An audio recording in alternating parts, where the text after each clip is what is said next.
Life changes in unexpected ways.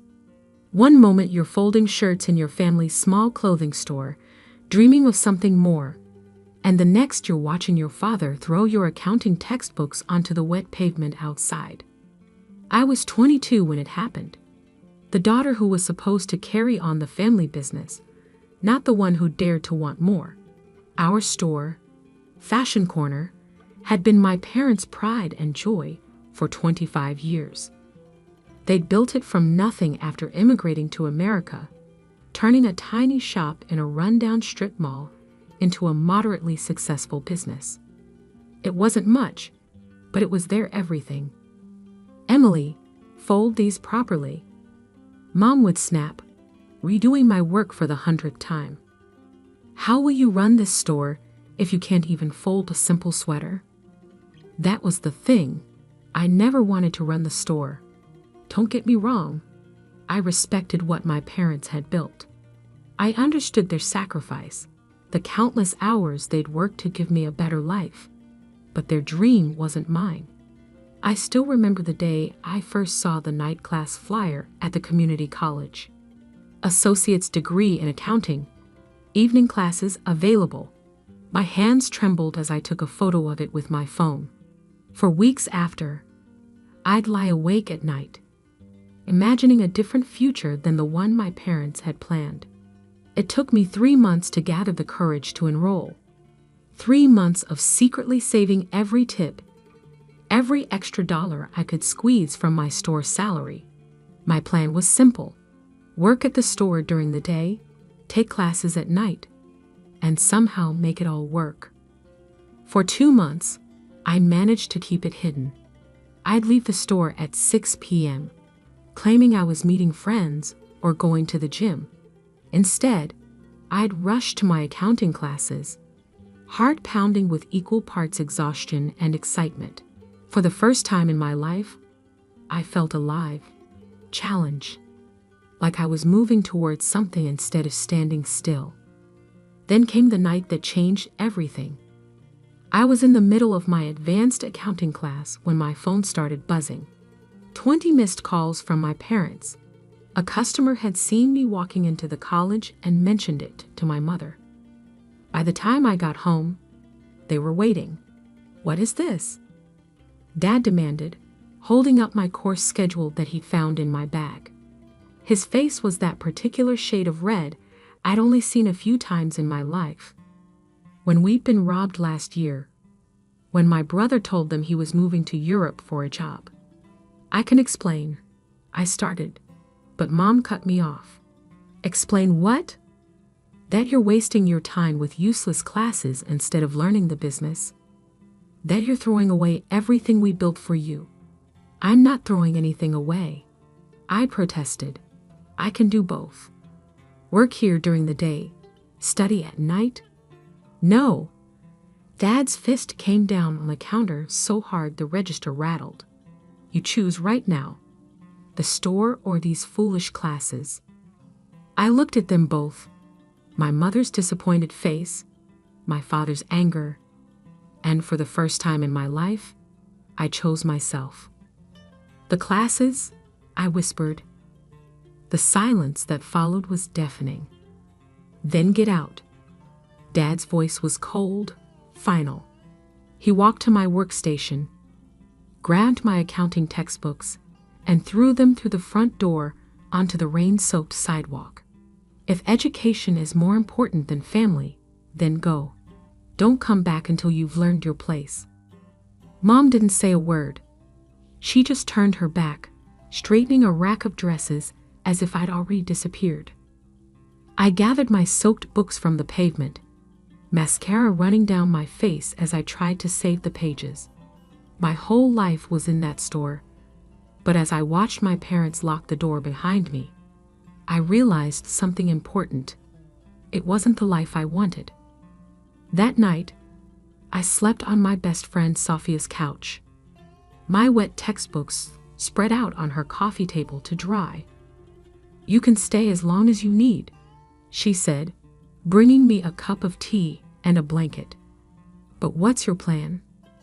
I stared at my books, their pages wrinkled, but still readable. "I'm going to finish what I started," I said finally. "I have to." The next few months were the hardest of my life. I found a job as a bookkeeper's assistant at a small firm, barely making enough to split rent with Safia. Every morning, I'd walk past Fashion Corner on my way to work, watching my parents open up through the big front windows. They never looked up, never acknowledged me. It was like I'd ceased to exist. My brother James tried to mediate at first. "Just apologize," he'd say during our secret coffee meetings. "Tell them you made a mistake. They'll forgive you." But I hadn't made a mistake. Every night in class, every practice problem I solved, every concept I mastered, it all felt right in a way that folding clothes never had. 1 year turned into 2. I finished my associate's degree with honors and immediately enrolled in a bachelor's program. My entry-level bookkeeping job became a junior accountant position. I moved out of Safia's place into a tiny studio apartment of my own. Still, every morning, I'd walk past the store. Mom and Dad were always there, working just as hard as they had when I was a child. The strip mall around them was changing. Stores closing, new ones opening, rents rising with each passing year. But Fashion Corner remained frozen in time, exactly as I remembered it, until the day I saw the notice posted on the building's main entrance. No TIC of SAALE. Prime retail location. All inquiries to Maxwell Real Estate Group. My heart stopped. The whole strip mall was being sold. What would happen to my parents' store? To their dream? I knew from my morning walks that business hadn't been great lately. The neighborhood was gentrifying, and Fashion Corner's outdated inventory and tired storefront stood out like a relic from another era. That night, I couldn't sleep. My parents might have thrown me out, but they were still my parents. The store might not have been my dream, but it was theirs. And now, after 25 years, they might lose everything. I pulled out my laptop and started researching. Property records, tax assessments, market values. Numbers had become my language, and what they told me wasn't good.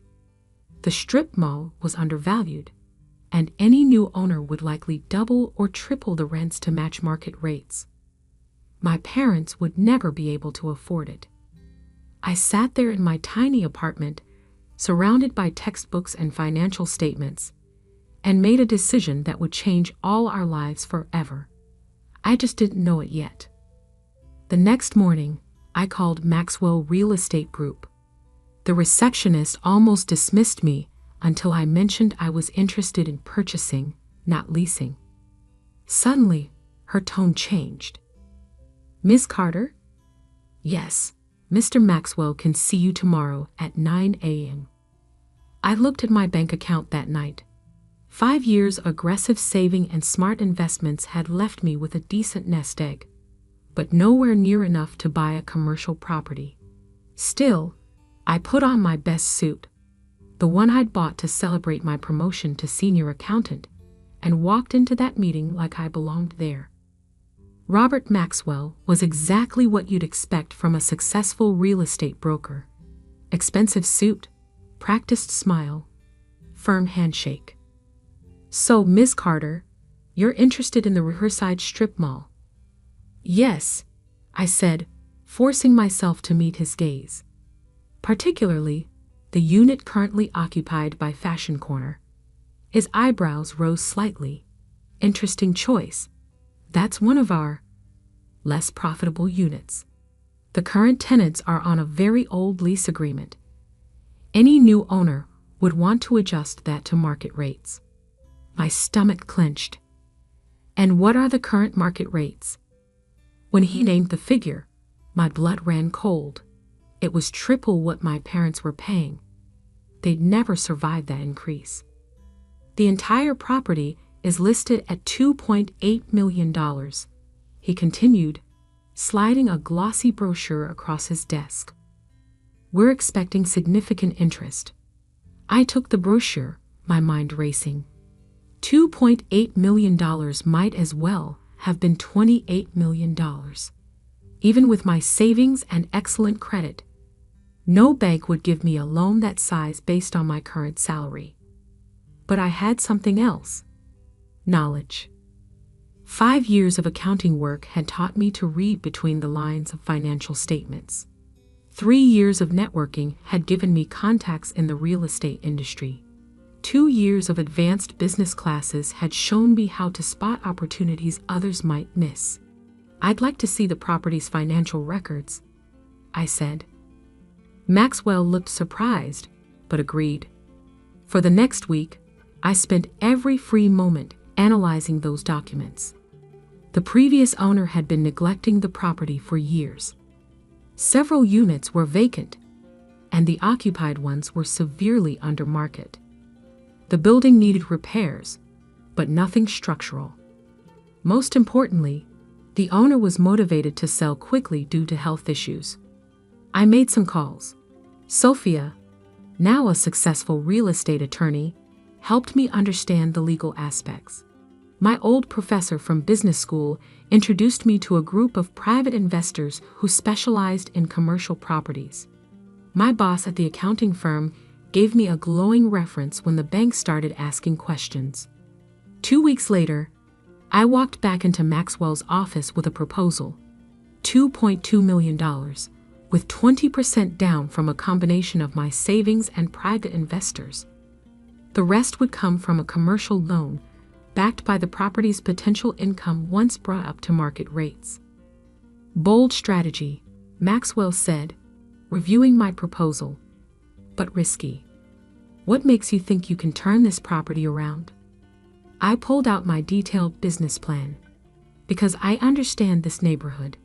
I know what it needs, and I know how to provide it. The negotiations took another month. Every night, I'd walk past the store, watching my parents close up shop, unaware that their daughter was fighting to secure their future. Sometimes, Mom would step outside to sweep the sidewalk, and I'd duck into doorways to avoid being seen. It hurt, but I wasn't ready to face them. Not yet. Finally, after what felt like endless meetings, paperwork, and sleepless nights, I had the keys in my hand. I was now the owner of the Riverside Strip Mall, including my parents' store. The first few months were a blur of activity. I hired contractors to repair the roof and update the facade. I brought in a professional property management company to handle day-to-day operations. Most importantly, I made sure all communications with current tenants came from the management company, not me. One by one, I filled the vacant units with carefully selected businesses: a trendy coffee shop, a boutique fitness studio, a local artisan marketplace. The strip mall began to transform, and foot traffic increased dramatically. Then came the moment I'd been both dreading and anticipating. The management company sent out notices to all tenants about the upcoming lease renewals and rent adjustments. I sat in my car across the street the morning I knew my parents would receive the notice. Dad got the mail as he always did at 10 a.m. I watched him open the envelope, saw his face change as he read it. He rushed inside, presumably to show Mom. Through the window, I could see them gesturing frantically, papers spread across the counter where I used to fold clothes. Mom wiped her eyes with her apron. Dad kept shaking his head. That afternoon, they called the number on the notice, not knowing they were calling the management company I'd hired. "Please," I heard Mom say through the recording I'd received later. "We've been here for 25 years. We can't afford triple the rent. Our daughter, she used to help us with the books, but..." Her voice broke. "Is there any way to negotiate?" I sat in my new office, the one with a view of the city skyline. listening to that message over and over. My mother's voice, smaller and more vulnerable than I'd ever heard it, asking for help. The next day, I received an email from the management company. My parents had scraped together every penny they could, trying to offer a counter-proposal. It wasn't nearly enough to match market rates, but they were trying. I stared at their desperate attempt to save their life's work and made another decision. I asked the management company to send them a different kind of letter. 2 days later, I watched through the window as Dad opened this new letter. His hands shook as he read it. Mom grabbed it from him, her eyes widening. The letter offered them a 5-year lease at their current rate, with only minimal annual increases for inflation. The only condition? They had to meet with the new owner in person to sign the paperwork. I scheduled the meeting for a Wednesday morning, deliberately choosing a time I knew they'd be in the store. As I parked my car that day, I caught a glimpse of myself in the rearview mirror. Gone was the scared girl who'd picked up her wet textbooks from the pavement. In her place was a successful businesswoman in a tailored suit, about to change everything. I took a deep breath and walked toward the store that had once been my prison, but had inadvertently set me free. The bell above the door chimed as I walked into Fashion Corner. The sound was exactly as I remembered, a gentle tinkle that had been the soundtrack to my childhood. The store smelled the same too, that mix of new clothes and the lavender air freshener Mom had always loved. "Welcome to Fashion Corner," Mom's voice called out automatically. She was in the back, probably sorting inventory like she did every Wednesday morning. Dad was behind the counter, organizing receipts with the same meticulous care he tried to instill in me. When they looked up and saw me, time seemed to stop. "Emily?" Mom whispered, the stack of sweaters in her arms tumbling to the floor. Dad's face went through a rapid series of emotions: shock, confusion, anger, and something else I couldn't quite read. "What are you doing here?" he demanded, but his voice lacked the authority it had carried 5 years ago. I straightened my shoulders, gripping my leather portfolio like a shield. "I believe you have a meeting scheduled with the new owner of the building." The silence that followed was deafening. Mom's hand flew to her mouth. Dad's face turned that familiar shade of red, but this time I didn't flinch. "You?" he finally managed. "You bought the building?" "Yes." I pulled out the lease papers from my portfolio, laying them on the counter. The same counter where he'd slammed my course schedule 5 years ago. "Shall we discuss the terms?" Mom came forward slowly, like she was approaching a mirage that might disappear. "But how? Remember those useless classes?"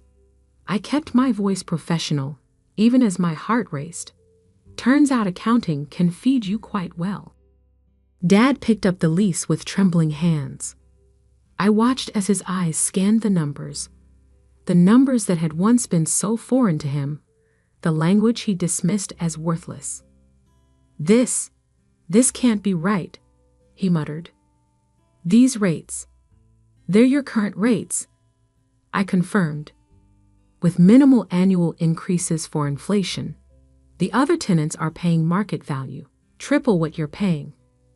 But for Fashion Corner, I'm offering a special long-term arrangement." "Why?" Mom's voice cracked on the word. I finally let myself really look at them. They'd aged in the past 5 years. Dad's hair was more gray than black now, and Mom's face had new lines I didn't remember. They looked smaller somehow, or maybe I'd just grown bigger. "Because you're my parents," I said simply, "and because this store is your dream. It wasn't mine. It never was. But I respect what you built here." Dad sat heavily in his chair, the lease papers crackling in his grip. "We thought When we got the first notice about the rent increase, we thought we'd lose everything. I know. I pulled out another chair and sat down, maintaining a professional distance despite the urge to close the gap of 5 years. I saw the notice being posted. That's why I bought the building. With what money? Mom asked, still struggling to understand. How could you afford? I worked hard, I said, unable to keep a hint of pride from my voice. I finished my degrees, got promoted, made connections, did everything you taught me about running a business, just not in the way you expected. A tear rolled down Mom's cheek. When you left? When you kicked me out, I corrected gently. Yes, she acknowledged, and the admission seemed to cost her. We thought you were making a terrible mistake. That you'd come back in a few weeks, apologizing. Instead, I built my own life. I finished. One where I could help you keep yours. Dad was still staring at the lease. These terms. We can afford this. We can stay. Yes, you can stay. I stood up, smoothing my skirt. The management company will send someone over this afternoon to finalize the paperwork. Unless, I hesitated, then took the plunge. Unless you prefer to sign them now, with me. The silence stretched between us. 5 years of hurt and pride and stubbornness, making it hard to bridge the gap. Then Mom moved, crossing the space between us in 3 quick steps, and pulled me into a hug that smelled of lavender and home. My smart, stubborn girl, she whispered in my ear. I'm so sorry we didn't see. Dad cleared his throat. The books, he said gruffly. For the store. They're a mess since you left. Maybe you could look at them as our landlord? I felt a smile tugging at my lips. How about as your daughter instead? He nodded, and though he didn't hug me like Mom, he did reach out and squeeze my hand, the same hand he'd once slapped an accounting textbook from. We spent the next hour going through the lease, line by line. I explained each clause, each provision, just like I'd learned to do in those night classes they'd once despised. Mom made tea in the back room, using my old mug that she'd apparently never thrown away.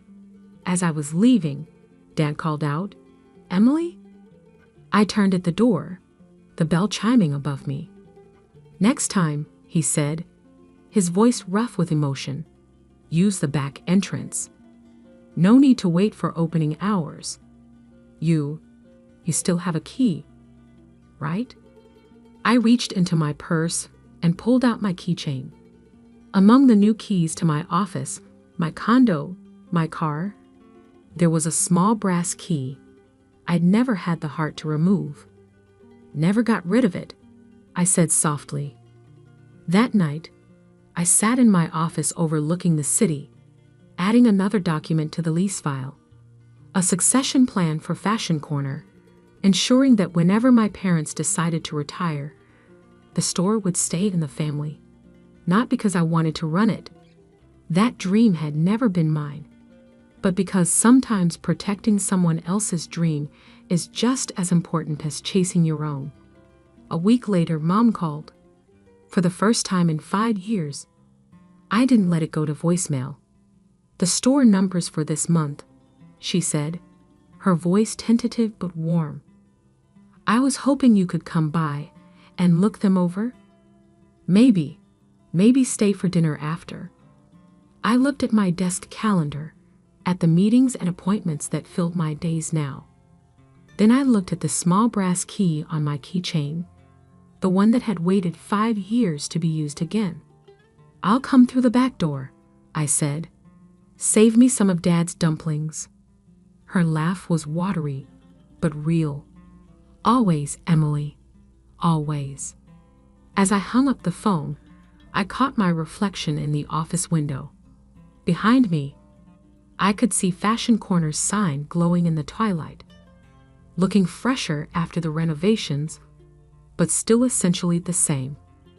Like us, changed, but still standing, still family. Sometimes the longest journeys lead you right back home, just not in a way anyone expects.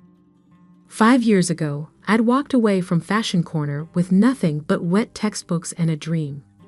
Now I owned the building, had a successful career, and was finally building the relationship with my parents that I'd always wanted. One based on respect, rather than obligation. Education hadn't just fed me, it had given me the power to feed us all. The next morning, I used my key in the back door of Fashion Corner. The familiar scent of lavender welcomed me home, and this time, I stayed.